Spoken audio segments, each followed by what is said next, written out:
బాలబడి యూనివర్సిటీ మంచి భవిష్యత్తు కోసం తెలుగు విద్యార్థులు ఇష్టపడే యూనివర్సిటీ. కాల్ 9059052378 9059052379. శేఖర్ గారు, నమస్తే సౌరవ్ గారు. మీరు రావడం నాకెంత సంతోషంగా ఉందో మాటల్లో చెప్పలేను. అందున అమ్మతో, మీ మిస్సెస్తో, మీ పిల్లల్ని తీసుకొచ్చారు అన్నమయ్యపురంకి.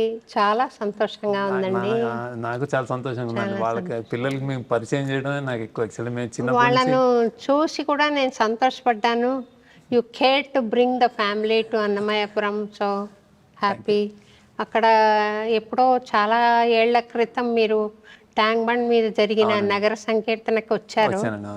మళ్ళీ అన్నమయ్యపురంకి ఒకసారి ఆహ్వానించాలి అని నా కల ఇన్నాళ్లకు సాకారమైంది. ఎందుకో చెప్పనా, మీరు కుబేరా సినిమాలో అన్నమయ్య కీర్తన పెట్టారు. బహుశా ఆ అనుబంధం వర్క్ చేసిందో ఏమో అని నేను ఒక భక్తురాలిగా అనుకుంటున్నాను. కాకపోతే నేను సహేతుకంగా చెప్పాలంటే తగిన స్థాయిలో కార్యక్రమం ఏర్పాటు చేసి మిమ్మల్ని ఒకసారి ఇక్కడికి ఆహ్వానించాలి. తప్పకుండా వస్తాను. ఇదే నాకు యాక్చువల్లీ ఫస్ట్ టైం రావడం. ఇంత పెద్దది, ఇంత అంటే ఇంత పవిత్రంగా ఇంత పెద్ద మూర్తి పక్కన అన్నమయ్య అది ఉందని నేను అనుకోలేదు. నేను ఫస్ట్ టైం నేను చాలా ఆనందంగా ఉంది నాకు యాక్చువల్లీ వచ్చినందుకు. మీరంటే నాకు ఎలాగో అభిమానం చిన్నప్పటి నుంచి. మీ పాటలు అన్నమయ్య అంటే మీరు బాలకృష్ణ ప్రసాద్ గారు ఇద్దరు ఉండేవారు నాకు బేసిక్గా. అదిగో అల్లదిగో అని దూరదర్శన్లో మీ గొంతు కంగు వినిపించేది. ఎవరు ఈవిడ అన్నట్టు. అసలు ఆ పరిచయం, అన్నప్రచారి పరిచయమే మీ వల్ల. దానికి నేను నిజంగా కృతజ్ఞత. సినిమాలో కొంచెం పెట్టగలుగుతున్నాను, ఆ టేస్ట్ వచ్చిందంటే మీలాంటి వాళ్ళ వల్ల. సంతోషం అండి. నాకు కూడా సినిమాలో తిరుపతిని చూసేసరికి, అన్నమయ్య కీర్తన వినేసరికి నాకు చాలా సంతోషం అనిపించిందండి. తర్వాత మీకు గజల్స్ అంటే ఇష్టమా అండి? గజల్స్ కూడా ఇష్టం అండి. అయితే గాలిబ్ గారు అన్న గజల్ ఒకటి ఉంది, ఢూండ్ ఉజడే లోగోं में वफा की मोती, ये खजाने मुझे मुमकिन है खराबों में मिले. ఆ థీమ్ని మీరు సినిమాలో పెట్టినట్టుగా నాకు అనిపించింది. ఏమంటే ఇది మనుషుల్లో విశ్వాసాన్ని వెతికి అలసిపోయాను. ఈ ఆణిముత్యం మీరు చెత్త చూపించారు కదా, ఎలాగో ఖరాబోమే చెత్తలో దొరుకుతుందేమో అని అంటాడనమాట. అలాగే దొరికింది మీ ఇతివృత్తంలో. ధనుష్ గారిలో ఆ వాల్యూ నేను చూడగలిగాను. అలాగే కొన్ని క్యారెక్టర్స్లో ఉంది. చాలా బాగా తీశారండి ఆ సినిమా. చాలా అద్భుతం. ఒకసారి చూశాను, మొన్ననే మళ్ళీ మా ఆయనతో మళ్ళీ వెళ్ళాను నేను ఒకసారి. అలాంటి సినిమాలు వస్తే సమాజం కొంచెం ప్రక్షాళన అవుతుందేమో, కొంచెం ఆలోచన రేకెత్తించిన వాళ్ళు అవుతామేమో అని అనిపిస్తుంది. నా ప్రశ్న ఏమిటంటే, మీకు అలాంటి సినిమా తీయాలి అన్న ఆలోచన ఎలా వచ్చింది? నాకు తెలిసి శేఖర్ గారి ఫిదా తెలుసు, శేఖర్ గారి ఆనంద్ తెలుసు, శేఖర్ గారి లవ్ స్టోరీ తెలుసు, లీడర్ కూడా చూశాను. అది కొంచెం డిఫరెంట్గా ఉన్న ఇవన్నీ ఇతివృత్తాలు వేరైనా మనసు మీద ఒక పన్నీటి జల్లు కురిపించే గోదావరి, ఇలాంటి సినిమాలన్నీ చాలా చక్కటి సినిమాలు. కాసేపు కుటుంబ సమేతంగా వెళ్ళి ఆనందపడి రావడానికి వీలున్న సినిమాలు. ఇది తీయాలని మీకు ఎలా అనిపించింది? నిజంగానే అంటే నేను సినిమాలు స్టార్ట్ చేసి కూడా 20 సంవత్సరాలు అయింది. 25 సంవత్సరాలు అయిపోతుంది ప్రాబబ్లీ. అంటే మన చుట్టూ మీరు అన్నట్టు ఇప్పుడు ఇందాక చెప్పినట్టు మీరు విశ్వాసం ఏదో ఎత్తుక్కుంటూ ఉంటాం కదా బేసిక్గా. అదేమన్నా జరిగిందేమో. అంటే నేను ఇతివృత్తాలు నేను జనరల్గా ఒక సినిమా తర్వాత ఇది తీయాలి అనుకోను. ఏది ఎక్కడ స్ఫురిస్తే, ఏదైనా కొంచెం ఇన్స్పిరేషన్ ఏదైనా కనిపిస్తే చేస్తాను. బాగా మనకి ఒక గొప్ప అంటే ఇది క్లాస్ డిఫరెన్స్ ఇది చాలా పెరిగిపోయిందేమో అనిపిస్తుంది. అంటే ఒక పక్కన అత్యంత ధనవంతులు అనేది మనం కూడా ఆ దీంట్లో కొట్టుకుపోతూనే ఉన్నాం, ఇంకో చోట అత్యంత పేదరికం. సో ఇలాంటి ఇలాంటి 2 ప్రపంచాలను చూపించొచ్చామని మొదలుపెట్టిన కథ అండి అది. మొదలుపెట్టి ఇంకా ఆయన ధనుష్ బిచ్చగాళ్ళ ఆ ప్రపంచంలోకి కొంచెం బాగా ఎమోషనల్లీ కనెక్ట్ అయ్యి దాని మీద అలా అలా అలా అలా అది ఆ దేవుడే అలా తీసుకెళ్ళాడేమో బేసిక్గా. ఇందులో బాగా ఈ సినిమాలో చాలా ఒక ఒక డివైన్ ఇంటర్వెన్షన్ లాంటిది బాగా ఉంటుంది. అతను ఎలా సాధిస్తాడు బిచ్చగాడు, ఎలా అతనికి న్యాయం జరుగుతుంది అనేది ఆ జస్టిస్ డివైన్ జస్టిస్ అని అనిపిస్తుంది అక్కడక్కడ చాలా.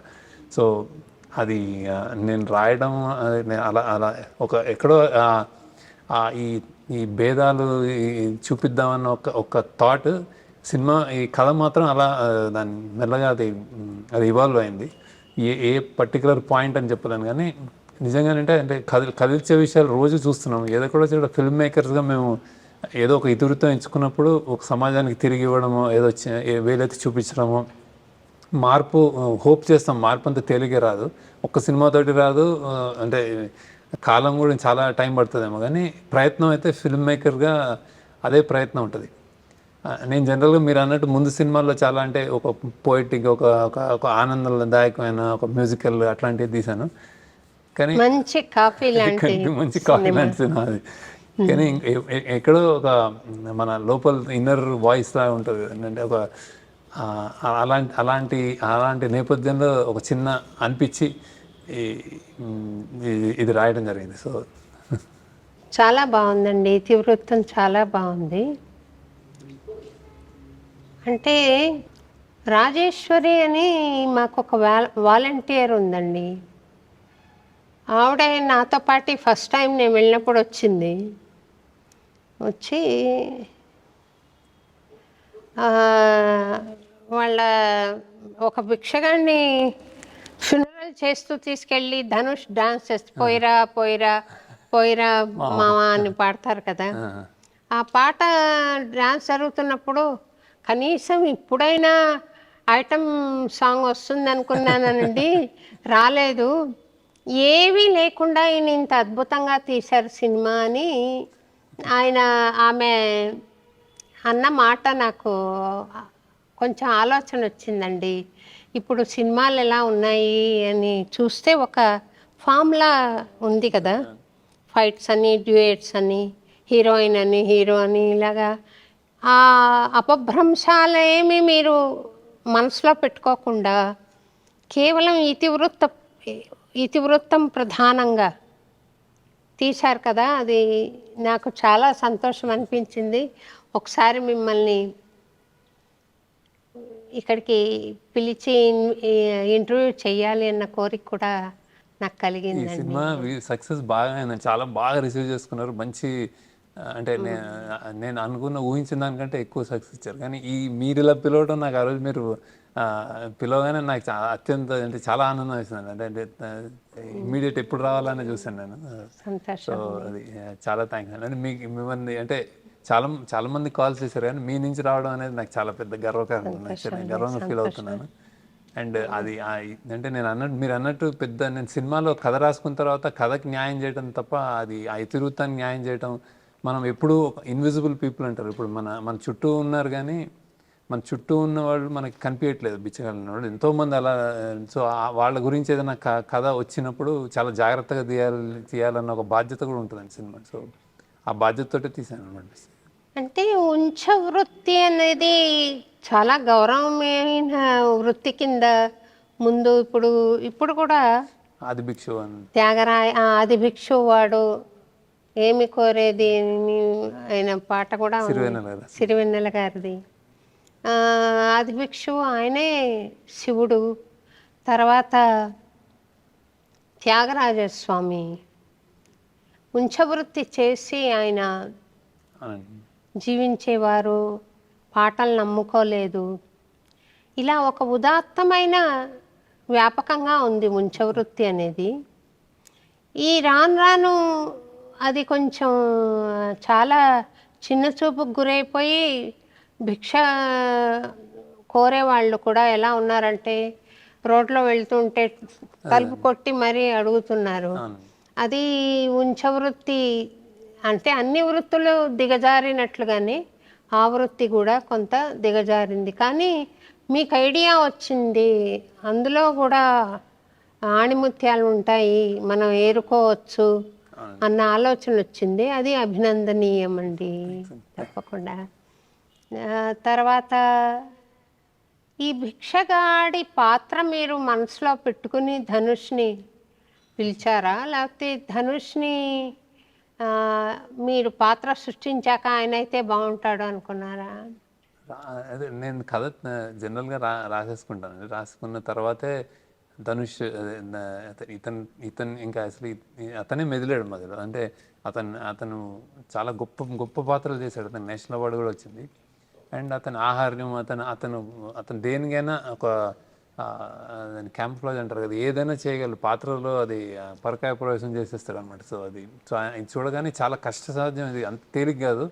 ఆ బాడీ లాంగ్వేజ్ కానీ, ఒక చెయ్యి మళ్ళీ పనిచేయదు, ఇట్లాంటివన్నీ. అండ్ అది ఆల్మోస్ట్ అతనికి అంటే నేను ఆ బిచ్చగాడిని రాస్తున్నప్పుడు కూడా మేము అది జనరల్గా అతని క్యారెక్టరిస్టిక్స్, అతని హావభావాలు అని అనుకున్నప్పుడు అతనికి రాగద్వేషాలు ఉండవు, కోపం ఉండదు, బతుకుడు కోసం బతుకనుకుంటాడు. సో ఆల్మోస్ట్ అంటే ఒక బాబా, అతను కూడా అదే ఊహించుకున్నాడు అంత అలా అనుకుని చేశాడు. సో మేము రాసి ఫినిష్ చేసిన తర్వాత ఫస్ట్ అనుకున్నది ధనుష్నే, అతనే కుదిరాడు. అంటే ఇదేదో మాకు అండ్ అలా చేశాడు మంచి యాక్టర్ ఆయన, చాలా బాగా చేస్తారు. అలాగే నాగార్జున గారు ఇదివరకు చేసిన రోల్స్ ఒక రకంగా ఉన్నాయి. మీ సినిమాలో కుబేరాలో చేసిన పాత్ర మరో విభిన్నంగా ఉంది. ఆయన ముఖ్యంగా ఈ భిక్షగాళ్ళని చంపేస్తారు ఇంకా అన్న తెలిసినప్పుడు ఆయన ఇచ్చిన భావ ప్రకటన అద్భుతం అండి, చాలా బాగా చేశారు. అయితే నేను ఆ క్రెడిట్ మీకు కూడా ఇవ్వాలి అని అనుకుంటున్నాను. ఎందుకంటే ఆయన నాగార్జున గారే వేదిక పైన ఎటువంటి భేషజాలు లేకుండా నాకు మీ నటన ఏదో నేర్పారు.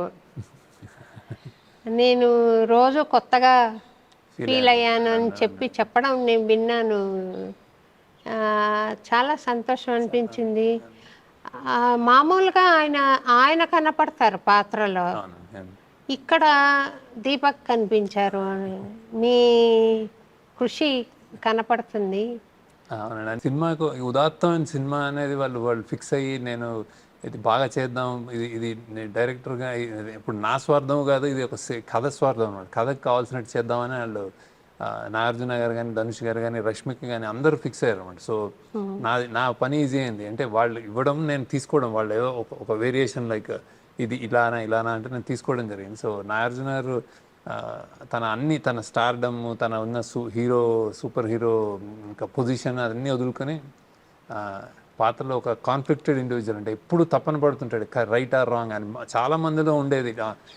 ప్రతిరోజు ప్రతి మనిషి అలాంటి తపనకు గురవుతాడు. ఇంకా యాక్చువల్లీ మనం ధనుష్ క్యారెక్టర్, దేవ క్యారెక్టర్కి అతనికి బతుకు కోసం బతుకన్న ఒక సింపుల్ ఇది తప్ప ఇంకేం లేదు. ఇతనికి కాన్ఫ్లిక్ట్ ఉంది అనమాట. సో అది బాగా చేశాడండి, చాలా బాగా చేశాడు. చాలా బాగా వచ్చిందండి అది కూడా.